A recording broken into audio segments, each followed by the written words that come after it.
우리들의 아버지가 되시며 사랑이신 전능하신 하나님 아버지를 찬양합니다.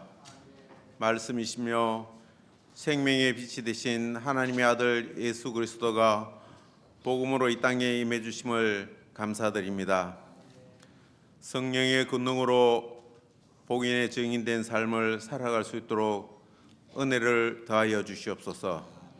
교회와 여러 모양 여러 곳에서 함께 예배를 드립니다. 성부, 성자, 성령 하나님 몸과 마음과 정성을 다하여 드리는 우리의 예배를 받아 주시옵소서. 하나님, 우리들의 환경과 상황들은 급변하고 미래가 어떻게 될지 모르는 불안한 형편 속에서 두려워하거나 실망하지 않고 성령 하나님의 인도하심에 순복하며 하나님을 영화롭게 하며 그를 영원토록 찬양하며 예수 그리스도를 닮아가는 삶을 살게 해 주시옵소서. 사랑이 꽃피는 교회 공동체가 믿음의 선배들과 다음 세대가 함께 예배와 말씀이 회복되고 하나님 왕국을 위해 살기로 결심하며 하나님 앞에서 사명을 잘 감당할 수 있는 삶을 살게 해 주시옵소서. 우리 교회 공동체가 다시 새롭게 처음으로 복음으로 세상을 섬기며 사랑의 종로로 다며 미래를 지향하는 교회 되기를 원합니다. 목사님 말씀을 선포합니다. 성령 하나님 은혜의 장중에 붙잡아 주시옵소서. 우리들과 이 시대에 필요한 양약의 말씀을 주시옵소서. 말씀 가운데 회개가 일어나게 해주시고 몸과 마음의 병이 치유와 회복이 되어 에베네셀의 복을 누리게 해 주시옵소서. 감사와 평안이 넘치게 해 주시옵소서. 예배를 위해 수고하는 손길들 위해 하나님 축복해 주시옵소서. 할렐루야 찬양대가 찬양을 드립니다. 하나님 영광 받아 주시옵소서. 우리 주 예수 그리스도의 이름으로 기도드리옵나이다. 아멘.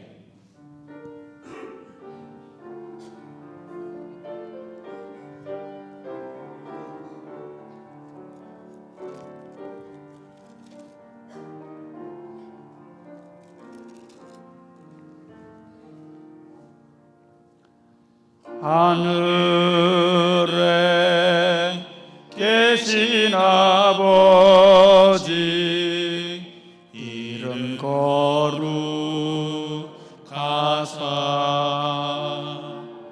주님 나라 임하시고 뜻이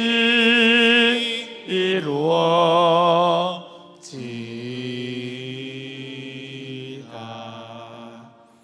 일용할 양식 주시고 우리들의 큰 죄 다 용서하옵시고 또 시험에 들게 마시고 악에서 구원하소서. 대개 주의 나라 주의 권세 주의 영광 영원히 아멘.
아멘, 아멘. 주님을 찬양합니다. 아멘.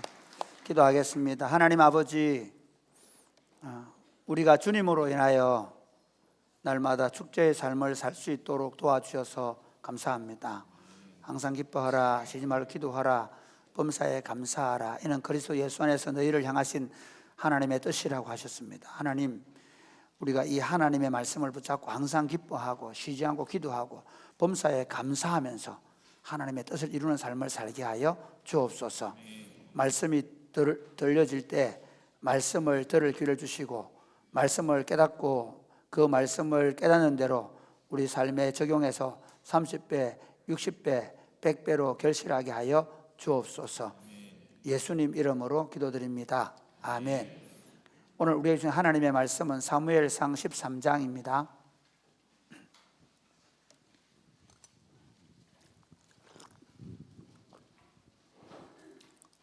1절에서 15절 말씀입니다. 사울이 왕이 될 때에 40세라 그가 이스라엘을 다스린 지 2년에 이스라엘 사람 3,000명을 택하여 그 중에서 2,000명은 자기와 함께 믹마스와 베델산에 있게 하고 1,000명은 요나단과 함께 베냐민 기브아에 있게 하고 남은 백성은 각기 장막으로 보내니라. 죄송합니다.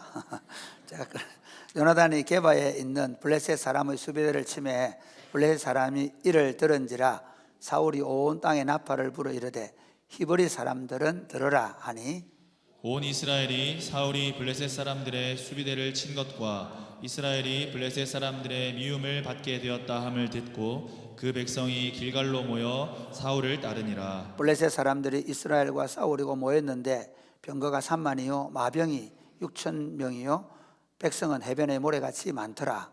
그들이 올라와 벳 아윈 동쪽 믹마스에 진침해 이스라엘 사람들이 위급함을 보고 절박하여 굴과 수풀과 바위 틈과 은밀한 곳과 웅덩이에 숨으며 어떤 히브리 사람들은 요단을 건너 갓과 길르앗 땅으로 가되 사울은 아직 길갈에 있고 그를 따른 모든 백성은 떨더라. 사울은 사무엘이 정한 기한대로 이레 동안을 기다렸으나 사무엘이 길갈로 오지 아니하매 백성이 사울에게서 흩어지는지라. 사울이 이르되 번제와 화목 제물을 이리로 가져오라 하여 번제를 드렸더니 번제 드리기를 마치자 사무엘이 온지라. 사울이 나가 맞으며 문안하매 사무엘이 이르되 왕이 행하신 것이 무엇이냐 하니 사울이 이르되 백성은 내게서 흩어지고 당신은 정한 날 안에 오지 아니하고 블레셋 사람은 믹마스에 모였음을 내가 보았으므로 이에 내가 이르기를 블레셋 사람들이 나를 치러 길갈로 내려오겠거늘 내가 여호와께 은혜를 간구하지 못하였다 하고 부득이하여 번제를 드렸나이다 하니라. 사무엘이 사울에게 이르되 왕이 망령되이 행하였도다. 왕의 하나님 여호와께서 왕에게 내리신 명령을 지키지 아니하였도다. 그리하였더라면 여호와께서 이스라엘 위에 왕의 나라를 영원히 세우실 것이거늘 지금은 왕의 나라가 길지 못할 것이라. 여호와께서 왕에게 명령하신 바를 왕이 지키지 아니하였으므로 여호와께서 그의 마음에 맞는 사람을 구하여 여호와께서 그를 그의 백성의 지도자로 삼으셨느니라 하고 같이 읽겠습니다. 사무엘이 일어나 길갈에서 떠나 베냐민 그브아로 올라가니라. 사울이 자기와 함께한 백성의 수를 세어보니 600명 가량이라. 아멘. 제가 기독교 신앙을 가지고 신앙생활하면서 처음 제가 예수님에 대한 생각과 목사가 되고 목회를 하면서 가지는 생각의 엄청난 변화는 구원관입니다. 구원. 저는 처음 예수님을 만났을 때 내가 영혼이 멸망받고 지옥 가야 될 영혼이 구원받아서 천국에 들어가기 위한 구원이라고만 생각을 했습니다. 틀린 얘기는 아닙니다. 그런데 제가 성경을 공부하고 신학을 공부하면서 이 구원관에 심각한 오류가 있다는 걸 발견했습니다. 우리는 단지 예수 믿고 그래서 날 죽으면 천국 가기 위해서 부름을 받은 것이 아닙니다. 이스라엘 백성들을 하나님께 출애굽을 시켜서 가나안 땅에 들이신 이유가 무엇인가 하면 그들을 바로 천국으로 안 데려가시고 가나안 땅에서 이스라엘이라는 하나님의 왕국을 세우는 것이 목표였습니다.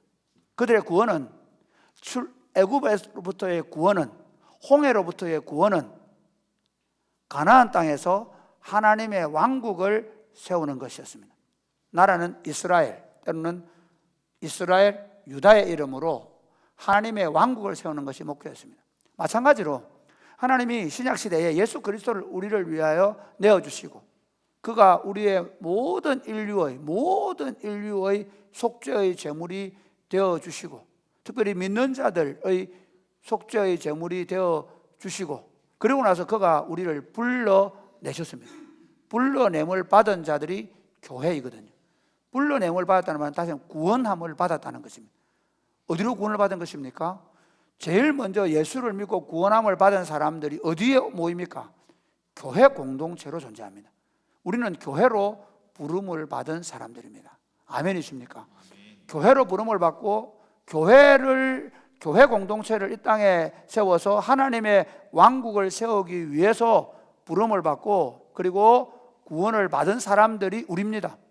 그러므로 우리는 이 땅 위에서 내가 열심히 돈 벌고 내가 열심히 뭔가 세상 속에서 살다가 나중에 죽으면 천국 가는 구원이 아니라 이제 더 이상 내 자신의 욕망을 따라 살지 아니하고 내 나라를 세우려고 하지 아니하고 이제 돌아서서 하나님의 왕국을 세우는 사람으로 거듭난 것입니다. 아멘입니까? 그러므로 사랑하는 여러분, 우리의 관심은 하나님의 왕국에 있어야 합니다. 아멘이시죠? 여러분의 정치적 성향이 보수고 또는 정치적 성향이 진보고 우파고 좌파고 상관없이 우리는 하나님의 왕국을 세우는 일을 위해 존재하는 분들인 줄 믿으시기를 주님의 이름으로 축복합니다. 기독교가 우파라고 얘기합니다. 그렇습니까? 기독교는 처음 생길 때 우파도 아니었습니다. 왕권 국가에 있었습니다. 그때 우파가 있었습니까? 그때 좌파가 있었습니까? 없었습니다. 기독교는 좌파나 우파가 아닙니다. 기독교는 재미있게도 어떤 사상을 가리고 있든지 어떤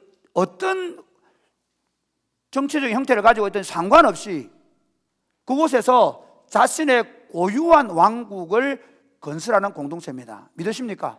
아멘. 여러분, 중국이 공산화되어서 옛날 중공이라고 그래요. 중국이 공산화되었을 때 모든 선교사들이 다 쫓겨나고 기독교인들이 박해를 당하고 죽었을 때 중국의 기독교는 끝난 줄 알았습니다. 그런데 그분은 그 중국 공산화되었을 그 시기에 엄청난 속도, 그분은 하나님이십니다. 하나님 그분은 중국에 선교사도 없고 심지어 목회자도 없을 때 1억의 인구로 하나님 나라 공동체를 중국 땅에 세운 줄 믿으시기를 바랍니다. 믿으십니까? 오히려 솔제니친이라는 사람은요, 동구권이 자유화될 때 심각하게 고민했습니다. 서구의 교회들처럼 하나님 나라가 타락할 것 때문에 오히려 루마니아나 오히려 공산권 국가에 있을 때 기독교 공동체는 굉장히 순수하고 깨끗하고 정직한 나라였는데 하나님 왕국은 오히려 기독교 국가로, 그러니까 자유로운 나라가 되면서 기독교 공동체가 타락한 걸 본 것입니다. 그러므로 사랑하는 여러분, 우리가 세우는 나라는 절대로 자유우파의 나라이거나 좌파의 나라가 아닙니다. 그 정권은 여러분 이렇게 되고 저렇게 될 수 있습니다. 물론 제가 공산화되기를 원치 않습니다. 저는 우리나라가 공산주의가 되려고 기를 원치 않습니다. 북한 6.25 전쟁 때 우리나라에 수많은 기독교인들이 죽은 것 정말 안타깝게 생각합니다. 그리고 그런 일은 다시 일어나면 안 되도록 저는 우리 아이들이 군대에 가면 국방의 의무를 성실하게 잘 감당하고 우리나라를 든든히 지켜내야 합니다. 그게 심지어 미안한 얘기지만 좌파든 우파든, 그러면 일본은 우파니까 일본은 쳐들어가도 됩니까? 안 되는 거예요. 제가 다시 말씀드리지만 교회 운동의 핵심은 좌파 운동, 우파 운동 아닙니다. 교회 운동은 하나님 왕국 운동입니다. 믿으십니까? 크게 아멘 하면, 어른들이 좀 크게 아멘 하면 아멘이십니까? 예. 이것을 명확히 합니다. 그리고 이 하나님의 왕국이 서가는 데는요, 그 왕국의 고유한 질서가 있습니다. 마치 세상도 그렇죠. 세상에 국가가 존립하는 목적은 군대를 가지고 국가의 안보를 지켜주는 거죠. 그 다음에 뭡니까?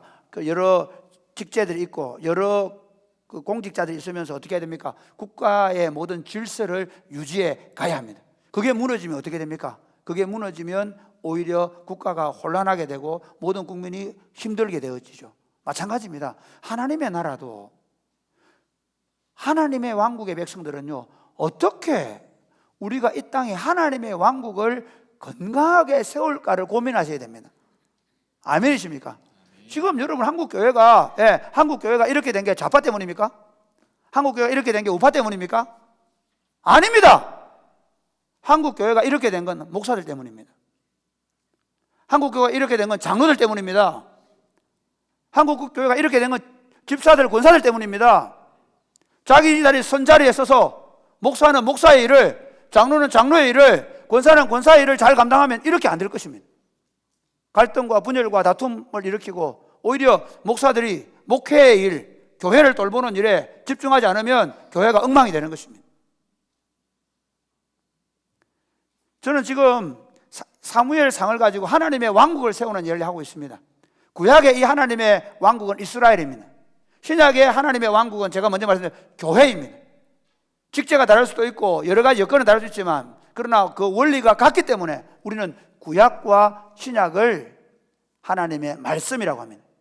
구약의 이 하나님의 말씀이 예수 그리스도를 통해서 성취되고 구약의 원리가 신약에 적용될 수 있기 때문에 우리가 하나님의 말씀이라고 부르는 것입니다. 그런데 오늘 본문을 보면 좀 참 이해 안 가는 말씀이 있습니다. 진짜 성경을 읽으면서도 다른 것들은 다 이해가, 오른밤 왼밤 돌려 그 이해가 가지면 안 되는 일이지만 이거는 진짜 이해 안 갑니다. 한번 보세요. 사울이 왕이 되었습니다. 그리고 왕으로서 군대를 모아가 한 3,000명 모였는데 2,000명은 자기 데리고 있고 1,000명은 요나단이 되고 있었죠. 근데 요나단이 워낙 열심히 특심인 사람이라 블레셋 나라가 이미 그 이스라엘 땅 곳곳에다가 수비대를 두고 있었어요. 왜 수비대를 두고 있었냐? 소위 말해 성체를 두고 있었어요. 성체를 두고 이스라엘 나라가 뭐 추수를 하거나 양털을 깎으면 우르르 와가 다 뺏어가는 거예요. 저걸 놔둬가지고는 이스라엘 나라가 온전하지 못하는 거예요. 이스라엘 백성들이 온전하게 살 수가 없는 거예요. 그래서 공격을 했어요. 공격을 했는데 문제는 뭐냐면 블레셋, 우리가 지도에 지나가 보셨죠? 지금 전쟁하고 있는 그 땅. 그 블레셋이 쳐들어오는데 재밌는 건요. 전차가, 병거가 얼마라고요? 병거가 3만 대예요. 그 다음에 마병이 6,000명이라 해요. 그 다음에 해변에 모래와 같이 많은 군대가 있었답니다. 그런데 이스라엘 형편은 어떨까요? 이스라엘은 그 당시에 칼을 가진 사람이 없었어요. 블레셋은 철기 문명이 발달해가지고 철공들이 있었는데 이스라엘 사람들은 철기를 다룰 사람이 아무도 없었어요. 겨우 블레셋 사람들한테 가가지고 그 꽹이나 소스랑이나 칼은 안 만들어주죠. 그러니까 군인들이 가지고 있는 수준이 뭐냐면 꽹이, 소스랑 들고 있는 거예요. 군인 수준이. 칼 들고 있는 거는 겨우 뭐 사울이나 요나단 뭐 이런 급들이 칼 들고 있어요. 전쟁이 되겠습니까? 그런데 한번 보세요. 이스라엘 백성들 불러 모았습니다. 불러 모았는데 가만히 보니까 저쪽은 요즘으로 얘기할게요. 탱크 3만 대, 전차 6,000대. 여기는 소총도 안 들고 활 들고 있다 생각해 보세요. 싸움이 안 되잖아요. 그래서 어떻게 다 어디로 숨어버려요. 유대 땅은 재밌는 게 숨기가 너무 좋아요. 우리나라처럼 그냥 뭐 숲으로 되어 있는 게 아니라 오히려 거기는요, 유대 광야는 다 동굴이 있고 막 그런 곳이거든요. 그러니까 너무 돌 밑에 막 다 숨을 데가 너무 많아요. 다 숨어버려요. 일단 숨기는 좋지만 전쟁은 못해요. 그러니까 벌벌 떨고 있어요. 지금 사울의 군대는 벌벌 떨고 있어요. 그리고 저쪽이 쳐들어오니까 사울은 왕이니까 가오가 있잖아요. 싸워야 되는데 아니 지금 나중에 남은 병사 보면 600명밖에 안 남아 있습니다. 그 상황에서 군사가 더 흩어지면 안 되기 때문에 하나님 앞에 제사를 드린 거예요. 사무엘이 원래 오기로 한 날짜보다 늦게 왔어요. 그런데 와가지고 하는 말이 무슨 딴직을 자는 것도 아니고 그 다급한 순간에 늦게 온 사람이 누구라고? 적반하장도 유부수지. 당신이 하나님 앞에 범죄했다. 당신의 나라가 오래가지 못한다. 다른 사람에게 왕을 주겠다. 이게 말이 됩니까? 이게 성경입니다. 상식과 우리 이성적 합리적인 판단으로 이해가 안 갑니다. 그래서 성경은 뭘로 봐야 됩니까? 믿음으로 보는 거죠. 이걸 조금, 그래서 믿음의 눈으로 왜 성경을 이렇게 쓰는지, 왜 성경이 사울이 잘못했다고 하는지, 도대체 우리가 이성적인 상식적인 판단으로 이해가 안 가는데 성경이 왜 잘못됐다고 하는지 한번 생각해 보려고 합니다. 그래서 오늘 제가 설교 제목을 이렇게 정했거든요. 한번 읽어보실까요? 자기의 직분을 따라 하나님을 섬겨라. 하나님을 섬겨라. 도대체 뭐가 잘못되었는지, 이게 우리에게 어떤 의미가 있는지, 그렇다면 우리는 어떻게 교회를 세워야 할지를 생각해 볼 겁니다. 첫 번째 생각해 볼 건 뭐냐면요, 하나님은 각자에게 주신 고유한 직분을 알아 섬기기를 원하신다는 겁니다. 하나님께서 각자에게 주신 고유한 직분이 있다는 사실을 믿어야 됩니다. 여러분, 참 재밌는 건요, 이스라엘 나라의 독특성이 뭔가 하면, 이스라엘 나라는 어떤 국방력이나 어떤 무기 체계로 다스려지는 나라가 아닙니다. 아예 이스라엘 나라 자체가. 그러니까 이게 다른 일반 나라들은 어떻게 하면 병기를 개발합니다. 병거를 만듭니다. 마병을 둡니다. 근데 이스라엘은 하나님이 뭐라고 하냐면, 말을 혹시 노획을 하더라도 말의 힘줄을 잘라버려야 돼. 군대를 많이 두지 말라 그래요. 다윗이 자기 군대 숫자 세다가 얼마나 많은 사람이 죽습니까? 이스라엘 나라를 이해할 때 우리가 생각해야 되는 게 뭐냐면요, 하나님은 사람의 숫자나 병거나 말에 의지하지 않고 하나님의 왕국을 다스립니다. 아멘입니까? 그러니까 오늘날 교인들이 우리 교회가 몇천 명 모입니다, 우리 교회가 몇 목사들이 와 내가 목회하는 교회가 몇천 명 모이 자랑하고 다니는 게 얼마나 바보 같은지 알아야 돼요.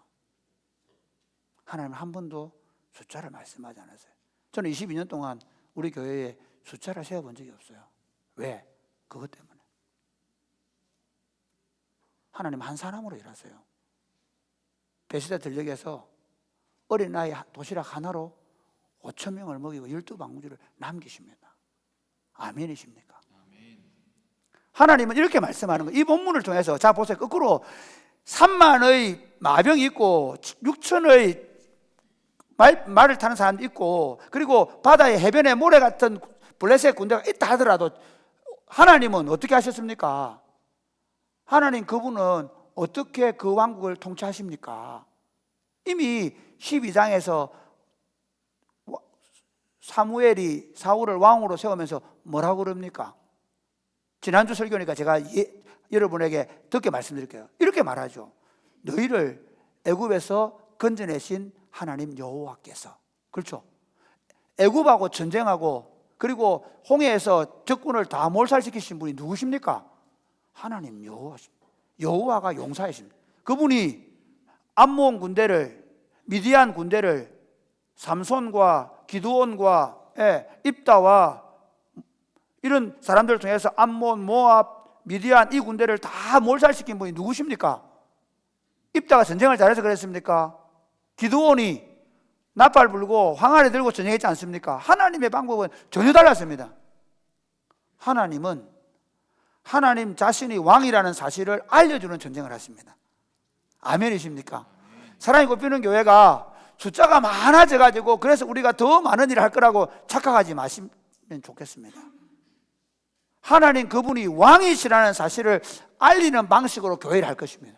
만약에 사랑이 꼽히는 교회가 교인들 많아졌다고, 야 이제 우리 교인들 많아지니까 우리가 큰일 한번 해보자, 교회가 커야 큰일을 하죠, 그런 생각을 가졌다면 이미 그렇게 말하고 그렇게 행동하기 때문에 한국교회가 타락해 가서, 여러분 지금 교인들이 많은 것 같죠? 수천 명 모이는 교회 가봐도요, 제가 청년들 집회 가보면요 몇십 명, 몇백 명이에요. 그리고 그 아이들이요 신앙에 관심도 없어요. 한국교회 2030년 되면요 95%가 주일학교가 없어진대요. 겨우 있다 하더라도 그들이 교회 공동체에 대한 충성심, 교회 공동체를 세워야 될 사명감 있습니까? 없어요. 중요한 건 뭐냐? 하나님 그분이 왕이시고 그분이 하나님께서 우리를 그분의 나라에 직분을 주셔서 그 직분을 그분의 명령에 따라 수행만 하면 되는 줄 믿으시기를 바랍니다. 제가 목사로서 목회 열심히 잘하면 되는 거예요. 그게 하나님의 뜻. 내가 뭐 온 세상을 다 구했다고 그럴 수도 없고 그럴 이유도 없습니다. 하나님은 이스라엘 나라에 이스라엘 왕국에 하나님의 왕국을 세우면서 거기에 왕, 제사장, 선지자의 역할을 주셨어요. 그 왕은 왕의 역할을 잘하면 되는 거예요. 다스리는 역할, 재판하는 역할. 솔로몬이 복을 받았던 이유 그겁니다. 솔로몬이 주님 저는 왕이 되었는데 제가 재판을 제대로 못하니까 지혜를 달라면 그 지혜는 들을 귀를 달라는, 들을 귀는 하나님의 음성을 듣고 바르게 판단할 수 있는 왕이 되라고 해달라는 거예요. 그러니까 선지자는 뭐냐? 백성들이 하나님의 말씀으로 돌아오도록 요구하는 거거든요.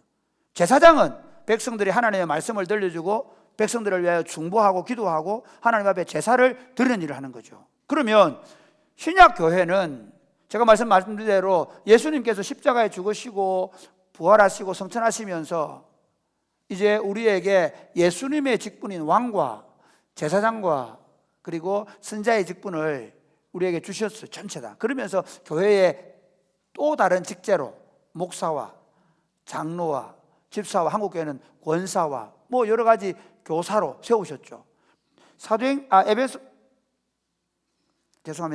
에베소서 4장에 보면 그가 혹은 사도로 혹은 선자로 혹은 목사와 교사로, 이 말은 그 다음도 있는 거예요.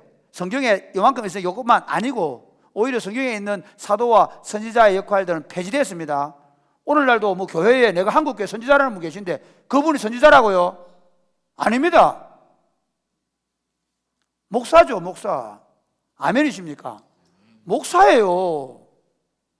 그러니까 자기가 무슨 한국을 좌지우지한다고 생각하는 그런 목사는 하나님은 그 교회의 양떼를 줬단 말이에요. 그 교회 양떼를 잘 치는 게 목사의 가장 중요한 역할입니다. 아멘이십니까?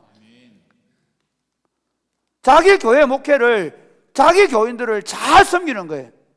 제가 죄송한데 제가 주일날 올 초에 나가다가 제가 집사람한테 여보 이제 안 되겠다. 내가 주일날은 절대로 설교를 안 간다. 혹시 저녁에 부르면 간다.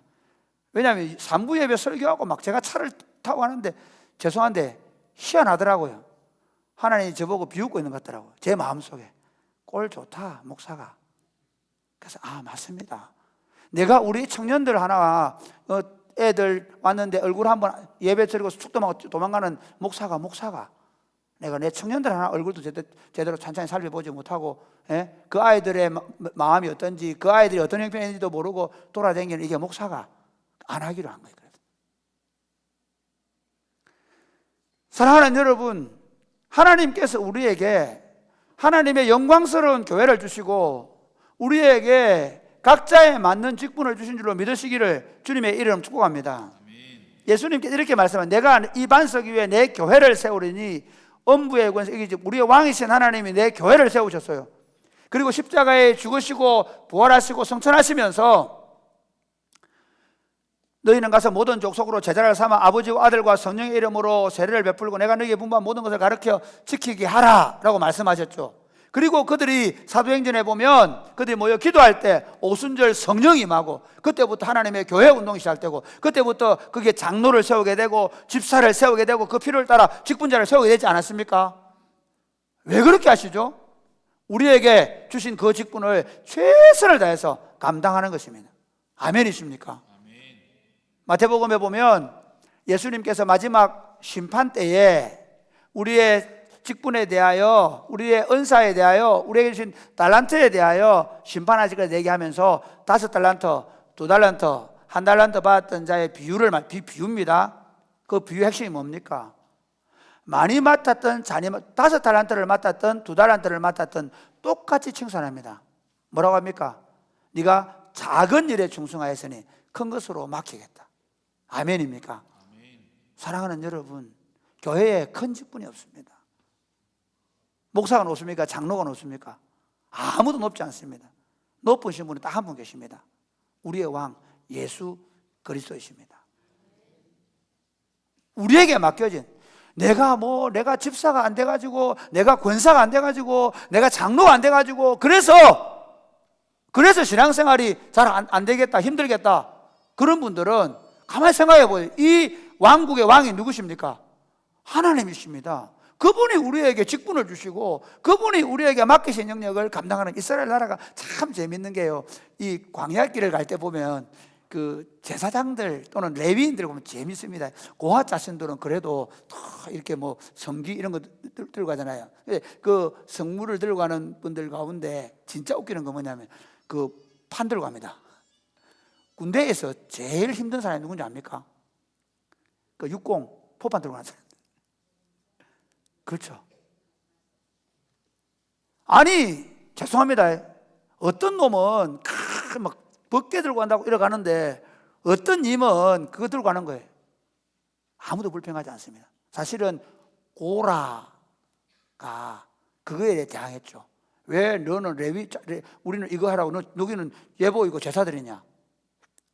고라가 붙은 거 뭐냐면 자기 레위인들이 제사장권도 갖겠다고 한 거예요. 하나님 우리에게 원하시는 것은 우리에게 주신 달란트대로 성실하게 섬기기를 원하십니다. 두 번째 보면 타인의 직분의 영역을 침범하지 말아야 합니다. 여러분, 오늘 본문의 문제가 그겁니다. 지금 아까 말씀하신 제사장, 왕이 제사장 역할을 한 것이 그렇게 큰 문제가 되느냐? 예, 됩니다. 열왕기하 26장을 보겠습니다. 열왕기하 26장 한번 역대하 26장 16절 말씀을 보겠습니다. 시작. 그가 강성하여짐에 그의 마음이 교만하여 악을 행하여 그의 하나님 여호와께 범죄하되 곧 여호와의 성전에 들어가서 향단에 분향하려 한지라. 여러분, 유다 나라의 왕 가운데 사실은 다윗 다음으로 훌륭한 왕이 있다면 우시아일 겁니다. 우시아는 진짜 훌륭했습니다. 젊은 시절에 그는 하나님을 정말 잘 섬기는 사람이었습니다. 그래서 하나님이 그에게 예루살렘 성벽을 재건하게 만들고 국방을 튼튼히 해가지고 주변 나라들이 다 꼼짝 못하게 만들고 강력한 왕이 되었습니다. 우시아가 사실은 거의 다윗 시대의 물론 북이스라엘 있지만 어쨌든 강력한 왕권을 구사하고 있을 때 그의 마음이 교만해져서 어떻게 했다고요? 이제는 제사장직도 해보려고 하는 거예요. 그 얘기합니다. 그의 마음이 교만하여 분향단에 분향하려 하더니 17절 말씀 보겠습니다. 시작. 제사장 아사랴가 여호와의 용맹한 제사장 80명을 데리고 그의 뒤를 따라 들어가서 18절. 우시아 왕 곁에 서서 그에게 이르되 우시아여 여호와께 분향하는 일은 왕이 할 바가 아니요 오직 분향하기 위하여 구별함을 받은 아론의 자손 제사장들이 할 바니 성소에서 나가소서. 왕이 범죄하였으니 하나님 여호와에게서 영광을 얻지 못하리이다. 계속 보겠습니다. 우시아가 손으로 향로를 잡고 분향하려 하다가 화를 내니 그가 제사장에게 화를 낼 때에 여호와의 전안 향단 곁 제사장들 앞에서 그의 이마에 나병이 생긴지라. 대제사장 아사랴와 모든 제사장이 왕의 이마에 나병이 생겼음을 보고 성전에서 급히 쫓아내고 여호와께서 치심으로 왕도 속히 나가니라. 예. 그러면서 어떻게 했냐면요, 우시아 왕이 죽는 날까지 나병 환자가 되었고 나병 환자가 되매 여호와의 전에서 끊어져서 이제는 여호와의 전에 못 들어오게 만들어요.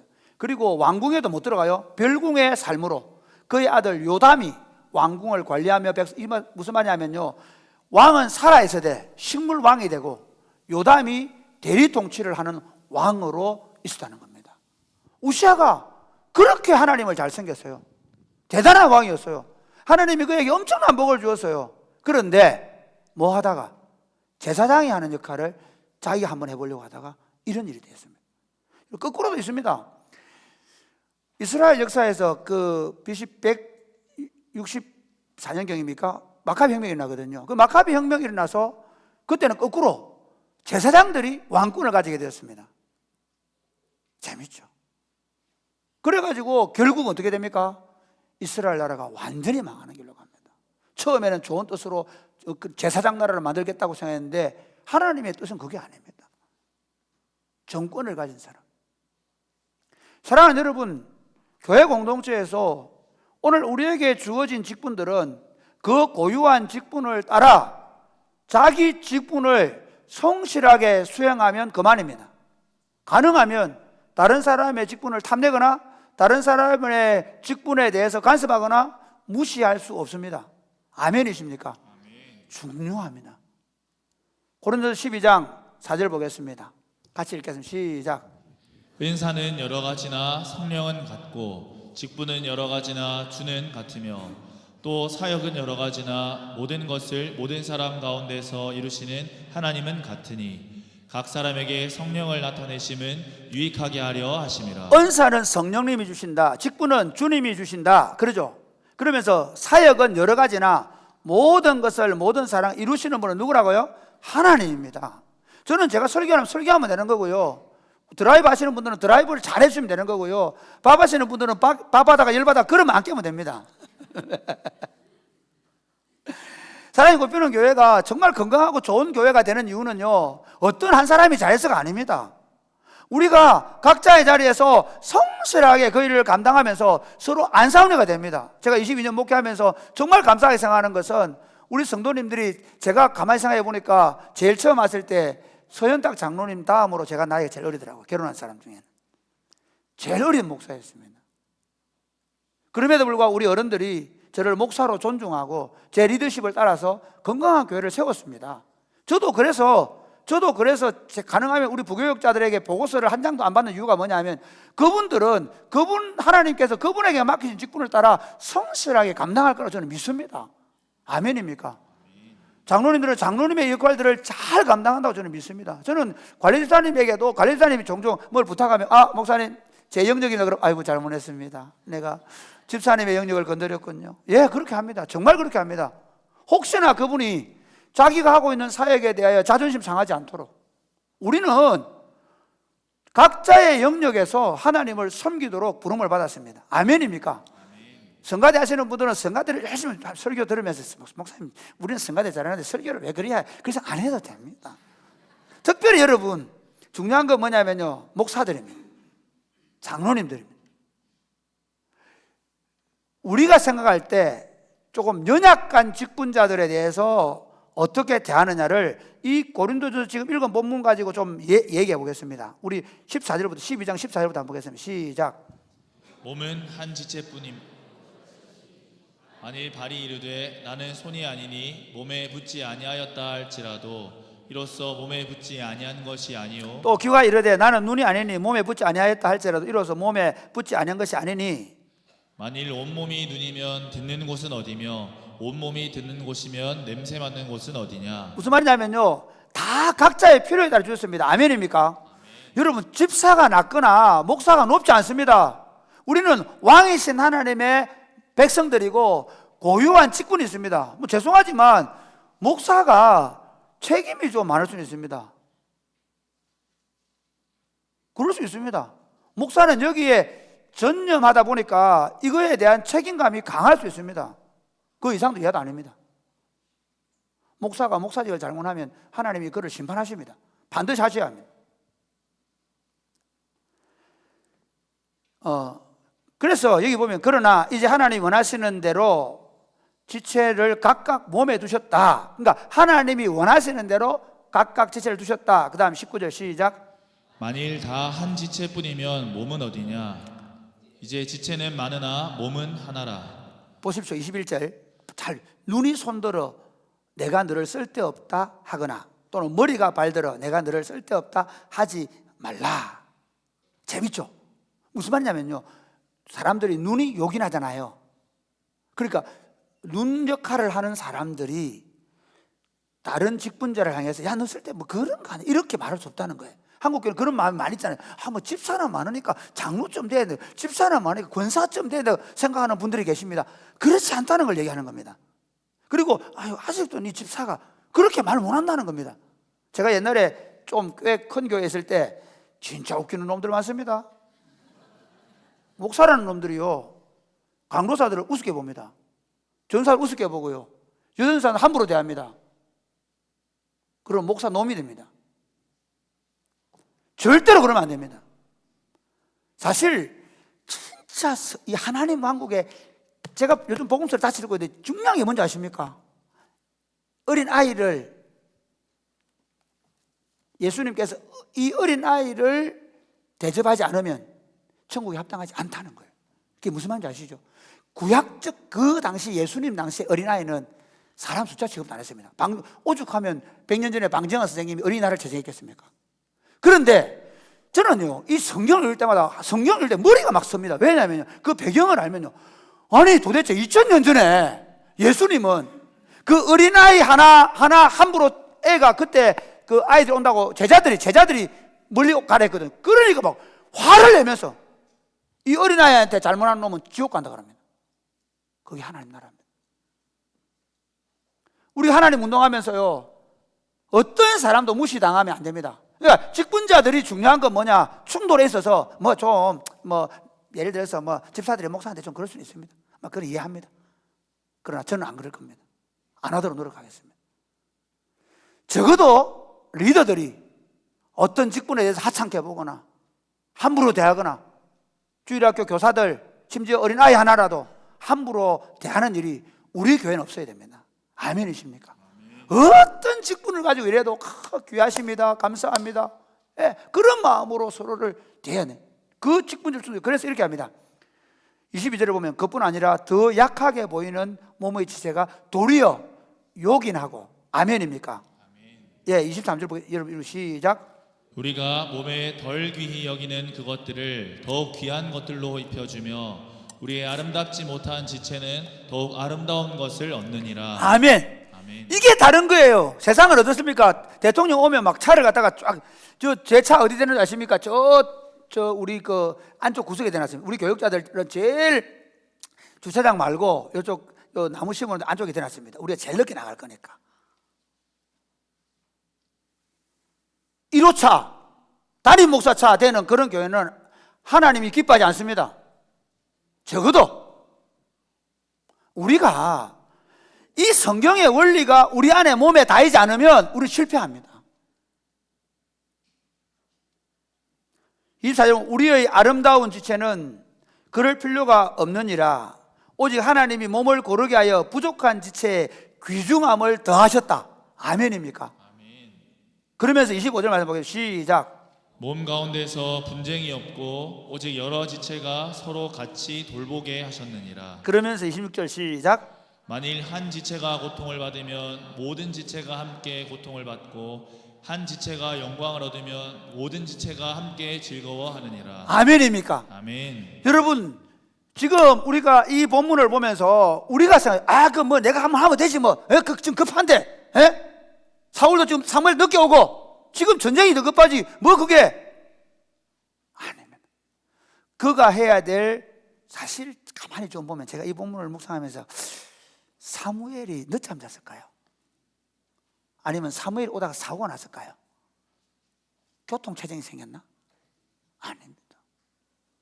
처음부터 하나님은 사울을 테스트하고 계십니다. 오자마자 사무엘이 열받아가지고 네 왕 다시는 못한다 그랬을까요? 아닙니다. 어떻게 보면 하나님께서 딱 보세요. 나중에도 아말렉을 진멸할 때도 하나님이 명령을 내리실 때 이유가 있죠. 하나님이 지금 사무엘에게 늦게 갖게 하셨다는 것을 본문에서 간파를 할 수 있습니다. 왜냐하면 그래서 오자마자 이거 뭐 하는 짓입니까? 얘기하거든요.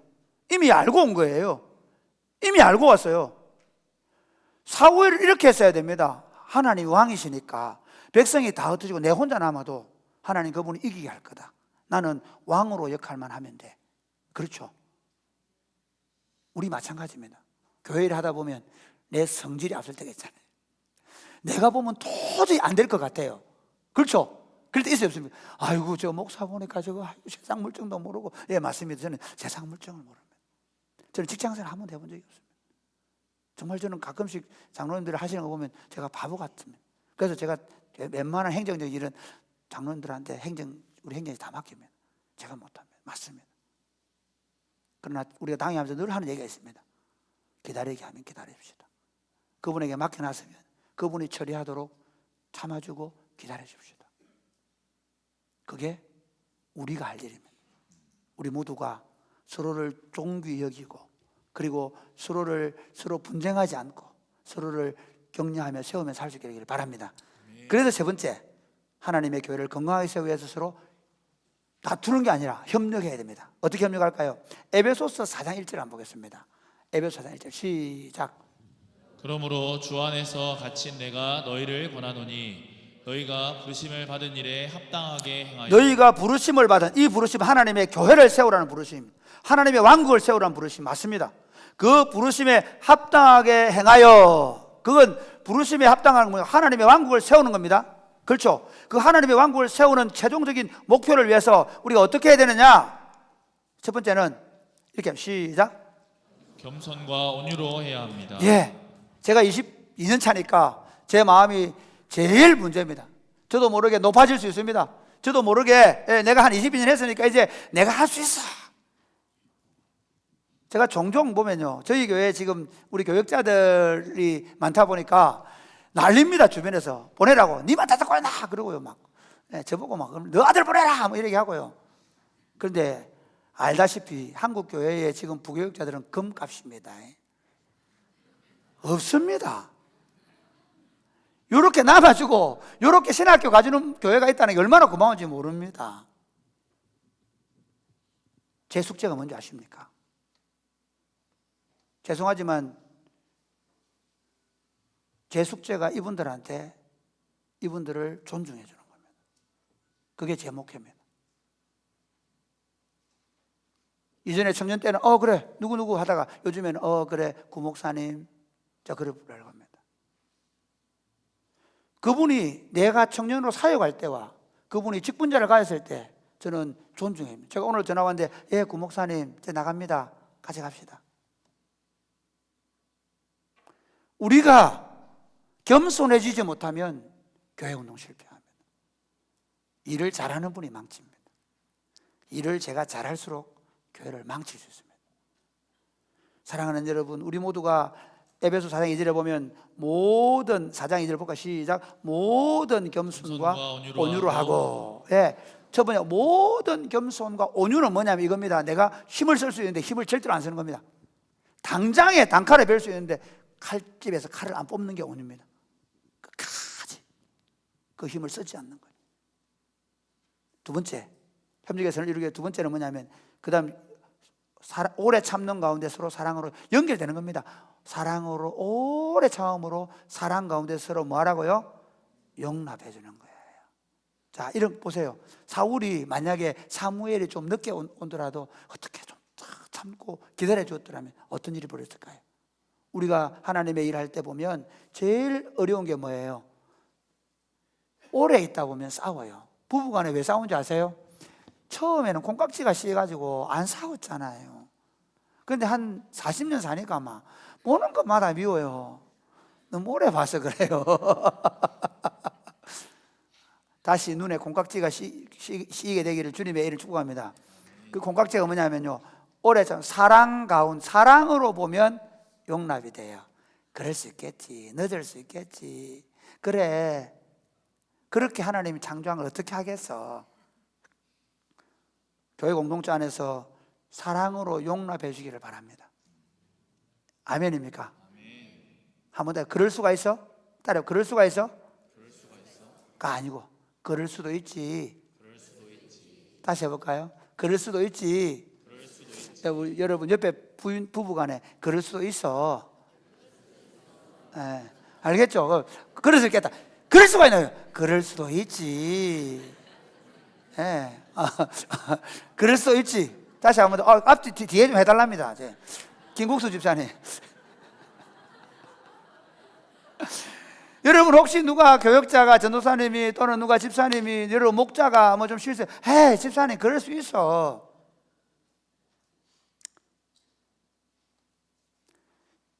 (22년) 목회하는 동안에 저와 저희 가정이 수많은 실수를 했습니다.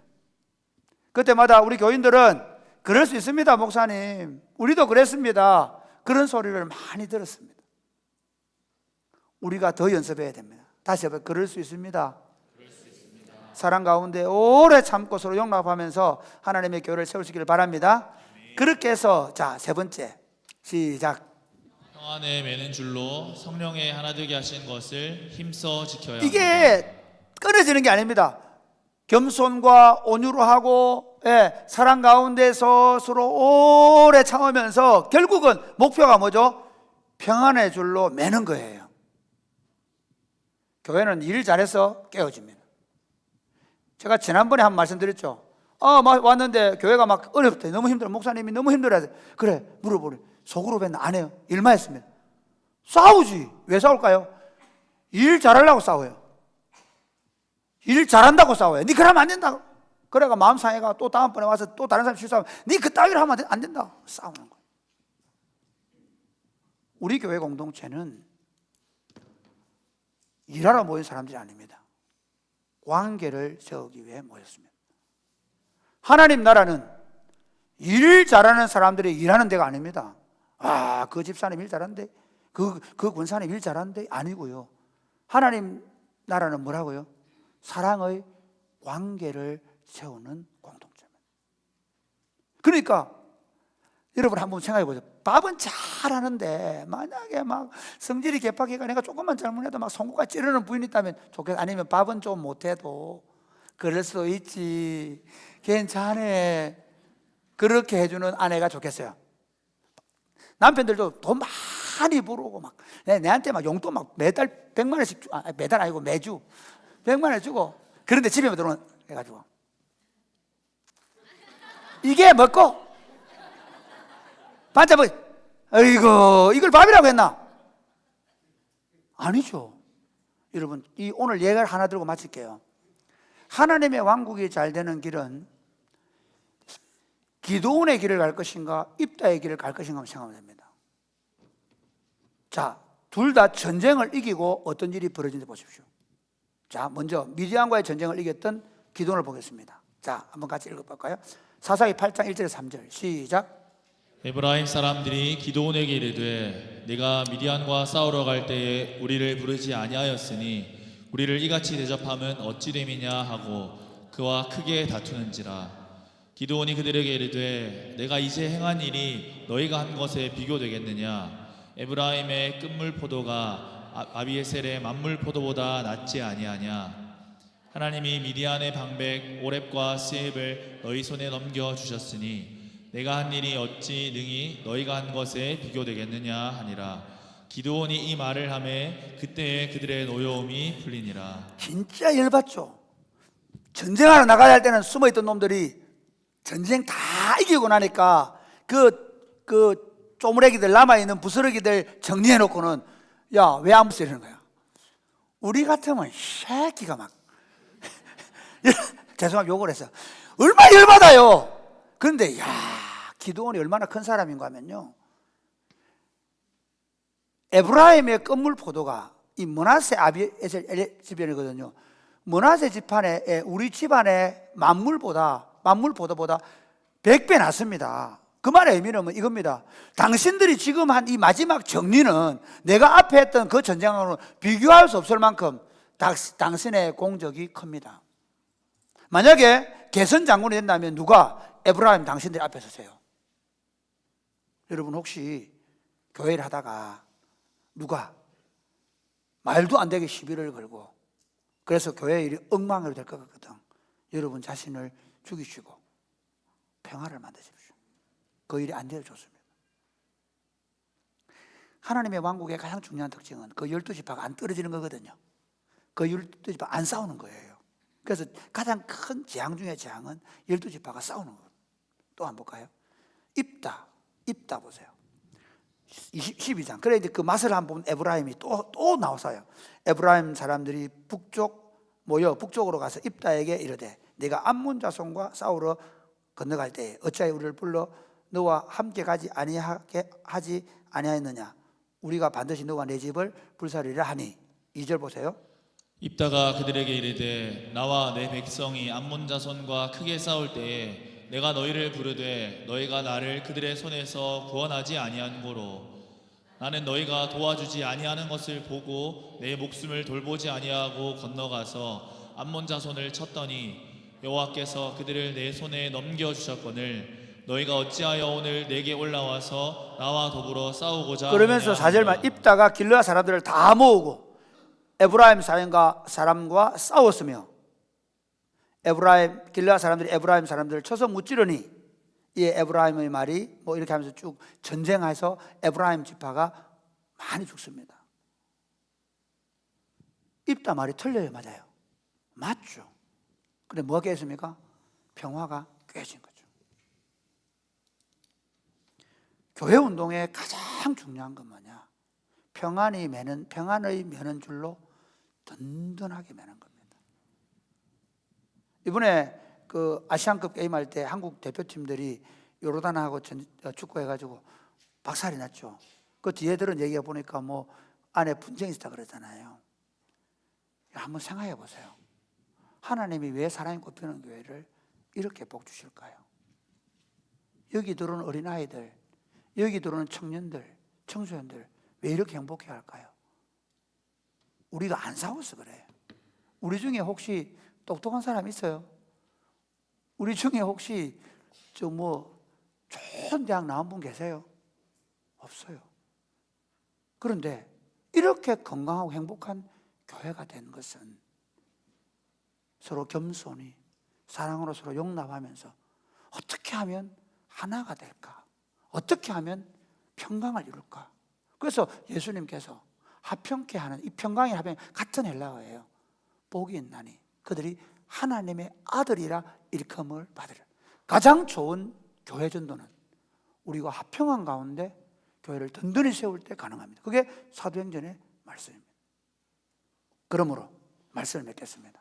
사랑하는 여러분, 전쟁의 승리가 중요한 게 아니라 우리가 우리의 직분을 다 지켜서 하나님 그분이 우리의 왕이심을 드러내는 것이 하나님의 왕국 백성들의 역할입니다. 우리는 우리에게 맡겨진 역할들을, 직분들에 맞는 역할들을 최선을 다해서 감당하고 그 모든 일은 하나님이 이루신다고 믿는 것입니다.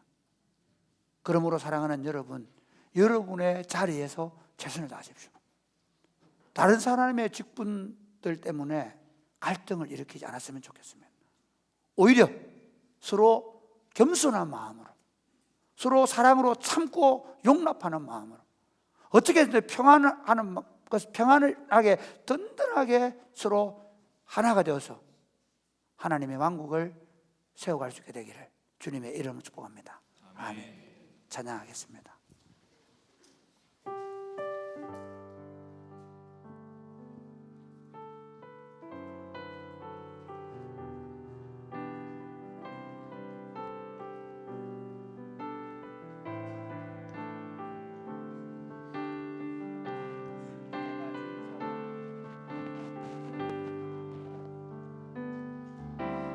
주인 삼은 모든 것 내려놓고 내 주 되신 주 앞에 나가 내가 사랑했던 모든 것 내려놓고 주님만 사랑해. 다 일어나서 내가 주인 삼은 내가 주인 삼은 모든 것 내려놓고 내 주 대신 주 앞에 나가 내가 사랑했던 모든 것 내려놓고 주님만 사랑해.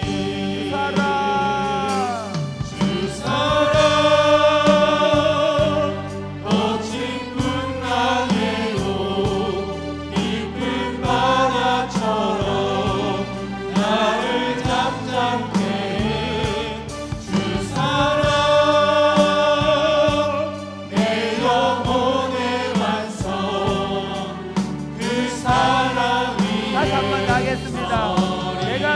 삼은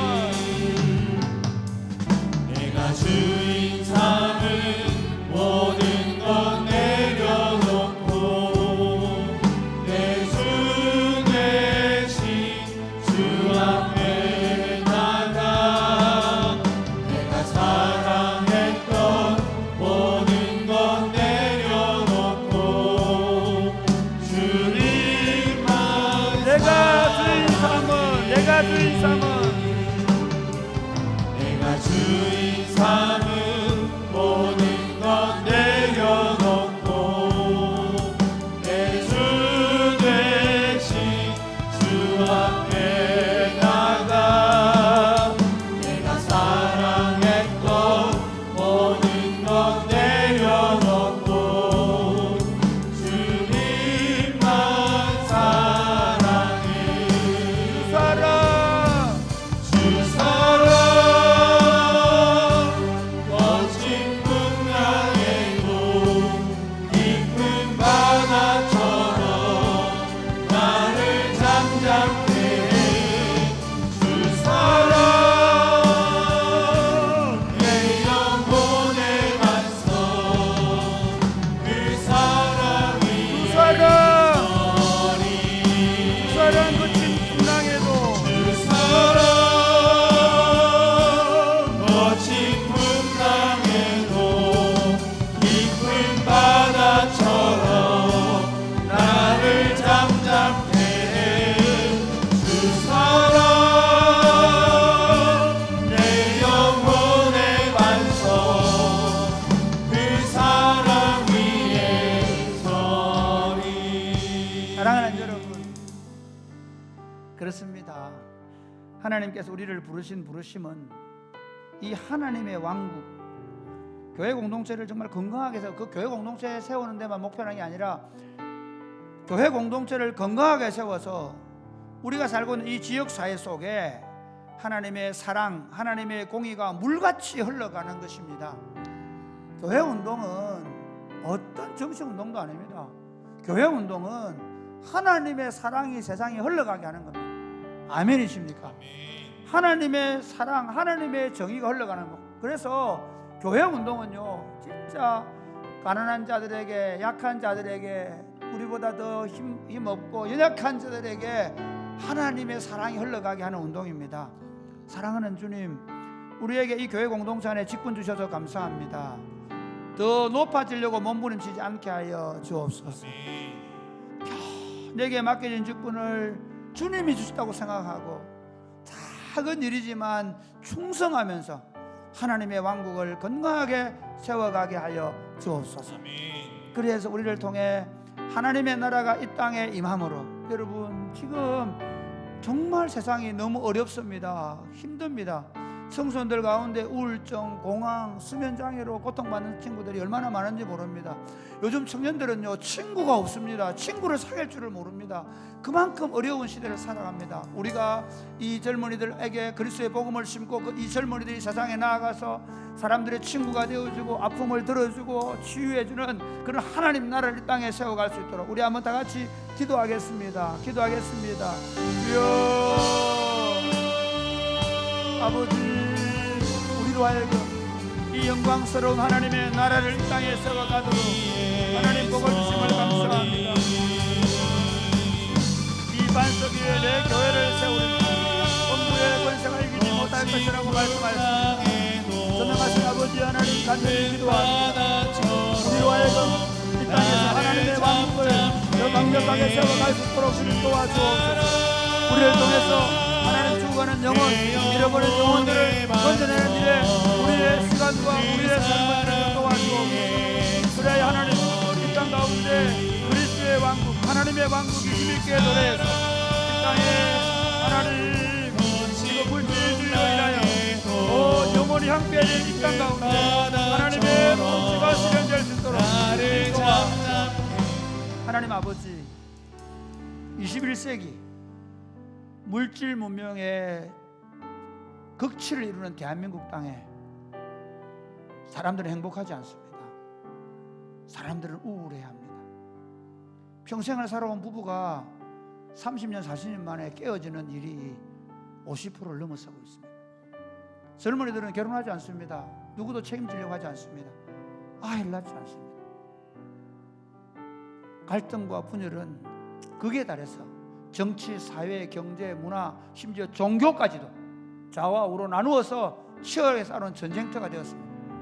하나님, 이곳에 하나님의 나라가 임하시옵소서. 이곳에 하나님의 통치가 이루어지게 하여 주옵소서. 우리가 하나님 나라를 이곳에 세우고, 그리고 우리가 살고 있는 이 땅에 백성들과 이 땅의 젊은이들과 이 땅의 다음 세대들에게 하나님 나라를 보여주고 하나님 나라의 비전을 심고 다시 하나님 나라 운동을 보일 수 있도록 도와 주옵소서. 그래서 우리는 목사로, 장로로, 집사로, 권사로 각자의 여러 직분과 사역으로 부름을 받아 싸우니 우리 직분에, 우리 사역에 최선을 다해 충성하고 각각 자기 일을 돌아보고 다른 사람의 일을 도와주고 돌아보고 서로 협력해서 하나님의 왕국을 이 땅에 든든히 세워서 무너져가는, 이제 마치 풍전등화와 같은 문을 닫을 수밖에 없는 한국교회가 지금 그렇게 가고 있는데, 다시 한국교회의 새로운 교회 운동을 일으킬 수 있도록 주님 역사하여 주옵소서. 예수님 이름으로 기도드립니다. 아멘.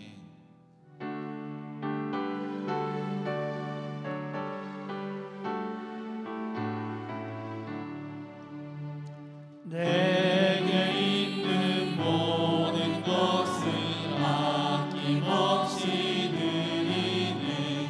사랑하고 의지하며 주만 따라 살리라. 주께 드리네, 주께 드리네. 사랑하는 구주 앞에 모두 드리네. 아멘. 하나님 아버지, 주신 은혜가 고마워서 우리가 하나님 앞에 믿음의 고백으로 우리의 모든 사랑하는 마음을 담아서 11조와 주일헌금과 감사헌금과 성경헌금과 비전헌금으로 또 사랑의 헌금으로 하나님 앞에 드립니다. 하나님, 이 물질이 써지는 곳에 하나님의 통치가 이루어지게 하시되, 이번 한 달 동안 우리가 사랑의 헌금을 통해서 젊은이들의 학사관을 마련하고 있사오니 하나님 이 일에 복 주셔서 사랑의 꽃피는 교회 공동체 안에 있는 젊은이들이 대학생활을 하면서 아름다운 공동체를 이룰 수 있는 학사관 운동들이 잘 진행될 수 있도록 복을 내려 주옵소서. 특별히 하나님 앞에 물질을 드리고 싶지만 드리지 못하는 경제적 어려운 분들에게 일용할 양식을 주시고 필요를 채워주시며, 건강이 연약해서 지금 질병 가운데 하나님 앞에 나오지 못하고 있는 성도들에게 주님 치료의 역사를 허락하셔서 회복시켜 주시고, 그리고 하나님 앞에 나올 수 있도록 복을 내려 주옵소서. 예수님 이름으로 봉헌 기도드립니다. 아멘. 주의 복을 받겠습니다. 주 예수 그리스도의 은혜와 하나님 아버지의 크신 사랑과 성령님의 교통하심이 사랑하는 주의 백성들과 저들의 자녀들을 머리 위에 이제로부터 영원토록 함께 있을지어다. 아멘.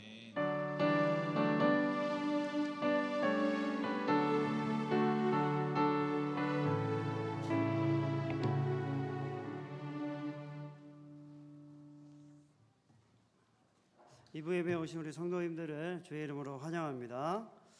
광고의 말씀을 드리겠습니다. 이번 주는 행복 모임 전략 세우기로 모이도록 하겠습니다. 여러분들 목장별 행복 모임을 하실 때 행복 모임 전략을 세워주시고 베스트를 목장별로 작성해 주시면 감사하겠습니다. 이번 한 달간 사랑의 헌금으로 우리가 헌금을 드립니다. 여러분 자원하는 마음으로 참여해 주시면 감사하겠습니다. 학습세례 문답교육 오늘 12시 반에 지정된 장소에서 모이겠습니다. 가정예배 순서지가 주보에 들어있는데 여러분 월요일마다 가정별로 가정예배를 드려주시기 바랍니다. 교우 소식을 알려드립니다. 우리 임평강 전도사님이 신대원 졸업 감사하다고 오늘 오병이 하셨습니다. 우리 감사하다고 박수할까요? 임평강 구혜찬 전도사님이 내일부터 수요일까지 강도사 고시차 고려신학대학원으로 시험을 치러 가십니다. 우리 잘 치고 오실 수 있도록 또 격려해 주시고 기도해 주시면 감사하겠습니다. 이 시간 옆 사람과 인사하겠습니다. 자기의 직분을 따라 하나님을 섬깁시다. 자기의 직분을 따라 하나님을 섬깁시다. 네, 우리 어르신들은 지금 일어나셔서 천천히 나가 주시면 감사하겠고요. 또 오늘 처음 오신 분들은 우리 뒤로 나가셔서 옆 건물 2층으로 가시면 뒤로 나가시면 됩니다. 연결이 되어 있습니다. 오시면 우리가 새 가족 안내를 해드리도록 하겠습니다. 우리 함께 축복하겠습니다.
예배를 마쳤습니다. 안녕히 돌아가시기 바랍니다.